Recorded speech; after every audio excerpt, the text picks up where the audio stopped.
नमस्कार मित्रों।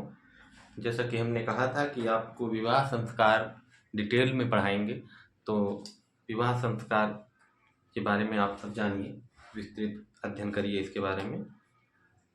विवाह संस्कार हमने बताया था कि विवाह संस्कार क्या है, गृहस्थ जीवन की आधारशिला है।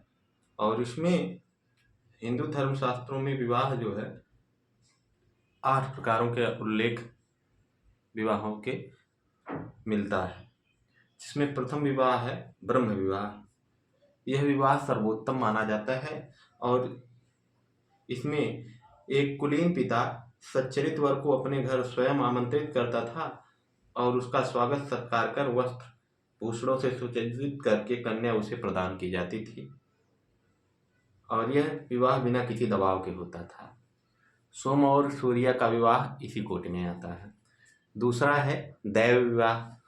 इसमें कन्या का पिता पुरोहितों से यज्ञ करवाता था तथा जो पुरोहित विधि पूर्वक यज्ञ संपन्न करता था उसी के साथ विवाह संपन्न होता था। और तीसरा विवाह आर्ष विवाह। इसमें कन्या का पिता वर पक्ष से यज्ञादि क्रियाओं के लिए एक जोड़ी जो है गाय या बैल प्राप्त करता था। कुछ जो पाश्चात्य विचारक हैं वे इसे असुर विवाह का परिष्कृत रूप मानते हैं।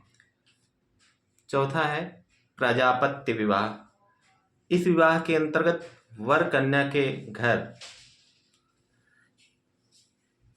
इस विवाह के अंतर्गत क्या होता था, वर कन्या के पिता के घर प्रार्थी रूप में जाता था और कन्या का पिता उसकी विधिवत पूजा करके तुम दोनों साथ साथ धर्म का आचरण करो ऐसा आदेश देकर वर को कन्या प्रदान कर देता था। हिंदू समाज में प्रायः यह प्रथा अधिक प्रचलित हुई। पांचवा असुर विवाह। असुर विवाह में जो है वह वर एवं कन्या वर कन्या की बात नहीं, असुर विवाह में जो है कन्या पक्ष द्वारा वर पक्ष से धन लेकर जो है विवाह किया जाता था।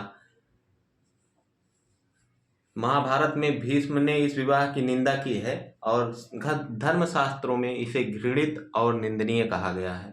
गंधर्व विवाह छठवां गंधर्व विवाह है आपका, और यह प्रणय विवाह था। यह विवाह कैसा था? प्रणय विवाह। इस विवाह में वर एवं कन्या माता पिता की इच्छा ना होने पर भी परस्पर एक दूसरे के गुणों पर अनुरक्त होकर अपना विवाह कर लेते थे। जैसे महाकाव्यों में हमने देखा है दुष्यंत और शकुंतला का विवाह, उदयन वासवदत्ता का विवाह, पुरूरवा उर्वशी का विवाह, चंद्रापीठ कादम्बरी का विवाह और पुंडरीक तथा महाश्वेता का प्रणय विख्यात है, जो गंधर्व विवाह के अंतर्गत आता है। सातवां है राक्षस विवाह। जब बल प्रयोग द्वारा युद्ध के माध्यम से किसी कन्या का अपहरण करके विवाह किया जाता था तो इस विवाह को राक्षस विवाह कहते थे। महाभारत में इसे छात्र धर्म कहा जाता है। छात्र कक्षा वाला छात्र धर्म कहा गया है। मनु ने भी इसे राक्षसम क्षत्रिय शैकम कहकर क्षत्रियों के लिए प्रशंसनीय बताया है। कृष्ण और रुक्मिणी का विवाह, पृथ्वीराज और संयोगिता का विवाह राक्षस विवाह के उदाहरण हैं। और सबसे अंतिम है पैशाच विवाह। यह विवाह सबसे निकृष्टतम प्रकार का विवाह माना जाता था।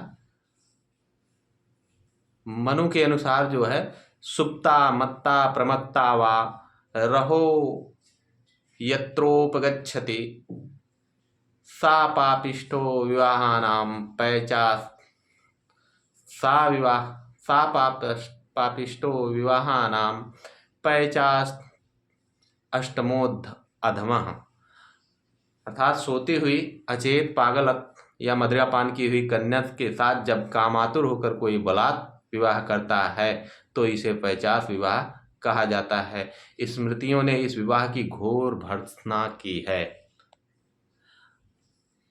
अब हमारा जो है संस्कार जो टॉपिक है वह पूर्णतः समाप्त हुआ। अब हम एक नए टॉपिक पर अगले कक्षा से अध्ययन करेंगे। तब तक के लिए नमस्कार।